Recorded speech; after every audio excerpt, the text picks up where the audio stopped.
ലോകം ആഗോളതാപനത്തിന്റെ പിടിയിൽ നിൽക്കുമ്പോൾ പ്രകൃതി സംരക്ഷണത്തിന്റെ ദൗത്യം നാം ഓരോരുത്തരും ഏറ്റെടുക്കണമെന്ന് കേന്ദ്രമന്ത്രി സുരേഷ് ഗോപി. പ്രകൃതിയെ സ്നേഹിക്കുന്നതിൽ പ്രധാനമന്ത്രി നരേന്ദ്രമോദിയെ നമുക്ക് മാതൃകയാക്കാനാവണം. ഒരു തൈ നട്ടാൽ അതിനെ അമ്മയായി കണ്ട് പരിപാലിക്കണമെന്നും അദ്ദേഹം പറഞ്ഞു. കണ്ണൂർ കക്കാട് ഭാരതീയ വിദ്യാഭവനിൽ നടന്ന ചടങ്ങിൽ സംസാരിക്കുകയായിരുന്നു സുരേഷ് ഗോപി. ആഗോളതലത്തിൽ പരിസ്ഥിതി പ്രതിസന്ധി അതിരൂക്ഷമാകുന്ന സാഹചര്യമാണ് ഇന്നുള്ളതെന്നും ഇത് അതീവ ഗൗരവത്തോടെ നാം കാണണമെന്നും കേന്ദ്രമന്ത്രി സുരേഷ് ഗോപി പറഞ്ഞു. പ്രകൃതിയിൽ സംഭവിച്ചുകൊണ്ടിരിക്കുന്ന മാറ്റങ്ങൾ അതിജീവിക്കാൻ പുത്തൻ ആശയങ്ങളും സമീപനങ്ങളും നാം സ്വീകരിക്കണം. പ്രകൃതിയെ അമ്മയായി കാണണം. വെച്ചുപിടിപ്പിക്കുന്ന തൈകളെ അമ്മയായി കണ്ട് പരിപാലിക്കണമെന്നും സുരേഷ് ഗോപി പറഞ്ഞു. ഇക്കാര്യത്തിൽ പ്രധാനമന്ത്രി നരേന്ദ്രമോദിയെയാണ് മാതൃകയാക്കേണ്ടതെന്നും കേന്ദ്രമന്ത്രി വ്യക്തമാക്കി. കണ്ണൂർ ഭാരതീയ വിദ്യാഭവനിൽ നടന്ന സ്വച്ഛതാ പക്വാഡയുടെ ഭാഗമായി നടന്ന ചടങ്ങ് ഉദ്ഘാടനം ചെയ്ത് സംസാരിക്കുകയായിരുന്നു Suresh Gopi.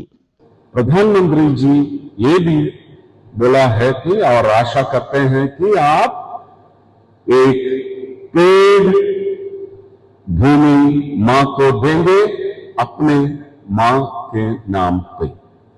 A tree in your own mother's name.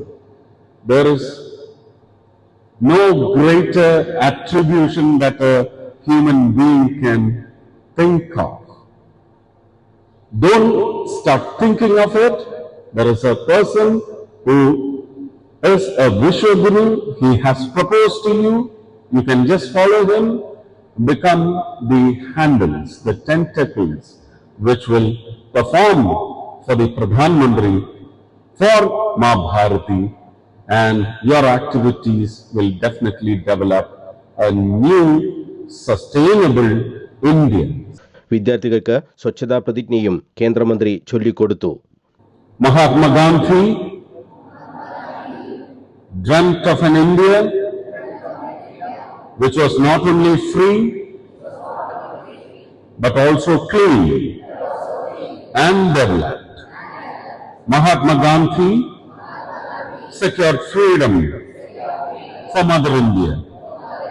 Now it is our duty, neat and clean.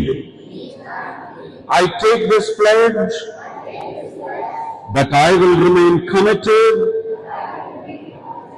towards cleanliness and devote time for this. Hindustan petroleum corporation ലിമിറ്റഡിന്റെ ആഭിമുഖ്യത്തിലാണ് കക്കാട് ഭാരതീയ വിദ്യാഭവനിൽ ചടങ്ങ് സംഘടിപ്പിച്ചത്.